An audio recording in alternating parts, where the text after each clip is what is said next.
I've seen people in waiting rooms dying, and that's what sparked it. And I prayed about it. I said, I've got to do something about it. And I've seen people.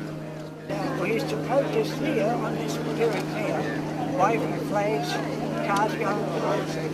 They were waving, people that support us, you know. And I led 2,000 people in the protest march. And that woke a lot of people up.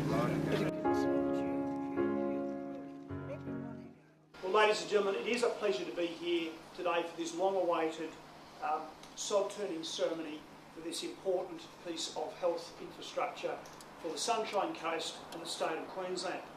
And I think it's particularly significant to note that this is the first new hospital in Australia to be kicked off in 20 years. All the other projects around the country, I understand, have been upgrades or knocking down an old one and building a new one, but this is the first greenfields, brand new hospital in the nation. Locally though, it marks the start of a transformation of health services for people on the Sunshine Coast.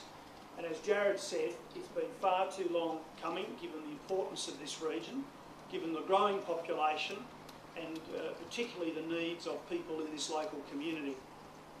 When their hospital opens in 2016, it's going to provide a range of vital healthcare services that are currently unavailable to locals. And that will mean, ladies and gentlemen, that 10,000 people, local residents, will not have to travel to Brisbane each year. So that's going to be fantastic, I think, for locals. Currently there are 660 beds, public hospital beds, on the Sunshine Coast. In 2016, when it opens, there'll be more than 1,000, and that will grow to over 1,200 by 2021. So when we see the hospital open in 2016, you will have 450 beds on this site, growing to 738 by 2021, and then there's further expansion capacity to go to 900 beyond 2021 if required. I also need to reflect on the important teaching role. This is a tertiary hospital, ladies and gentlemen. It's going to have a very important part to play, a role to play in training health professionals, whether they be doctors or nurses or associated support staff. This hospital will be part of the overall health network in Queensland, providing that very important training for people coming into the system, to the future range of health professionals. So you're going to have a skills, academic and research centre, which again, you don't really have at the moment in the way that is being proposed. So you're going to see a collaboration between the hospital and leading providers of tertiary health education to deliver training programs for up to skill the existing health professionals, hands-on clinical training for students that are coming through, and also, and very importantly, clinical research.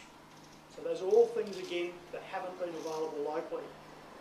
I think as well, it's fair to say that we will see, with this brand new facility, the Sunshine Coast actually attracting health professionals that may not have wanted to come here in the past. They might have been attracted to places like the Royal Brisbane or other hospitals in Brisbane, but now not only do they have the great Sunshine Coast lifestyle, but they have a hospital they can work in that is building, that is growing, that is a tertiary hospital that they can be proud, and obviously professionally they can feel that it will meet their own personal developmental needs. There's going to be a lot of people employed here, ladies and gentlemen. When it opens in 2016, you'll have 3,500 staff, and by 2021 that grows to 6,000 staff. So it's going to be a real engine room of employment as well. And during construction, of course, there'll be between about 1,800 and 2,000 staff on site. And I'm particularly delighted about that because the Sunshine Coast has done it tough in the last few years for people in the property and construction sector. And one of the things that this government is trying to do is get tradies back on the job. And I'm really excited that there really is this great catalyst project to kickstart the property industry again. Well, ladies and gentlemen, the Sunshine Coast Hospital was talked about for 10 years, and sadly, regrettably, it took a strong community campaign to make it happen. And that should never have been the case given the growth on the coast given the importance of reinvestment in health services for people locally. But it's happy today to say that all that is behind us. I too, as Jared did, say thank you to Maureen and to the Action Group. We promised we would deliver. I hope you can see today we have not for a moment let anyone down, and we're committed to delivering this in the public-private partnership that you heard as quickly as possible for local residents. So it's now my very great pleasure to invite Brian Ginn, who was the face of the 2009 campaign, to join with us all on our behalf to actually do the sod turning. And I think that's very appropriate that a local who fought so hard is the person who actually does the honours.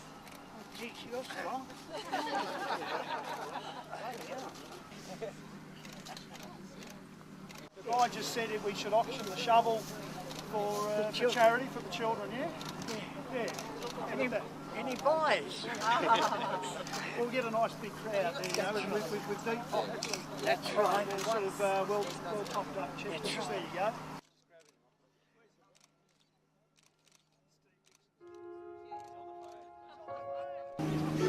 I just think that was one small hole for me, but one big hole for the people of Australia. You know, it's only a little hole for me. When they see this in 4 years' time, they're going to say, wow, this is it, look at this. How he got this, mental health, everything. And it's a great thing.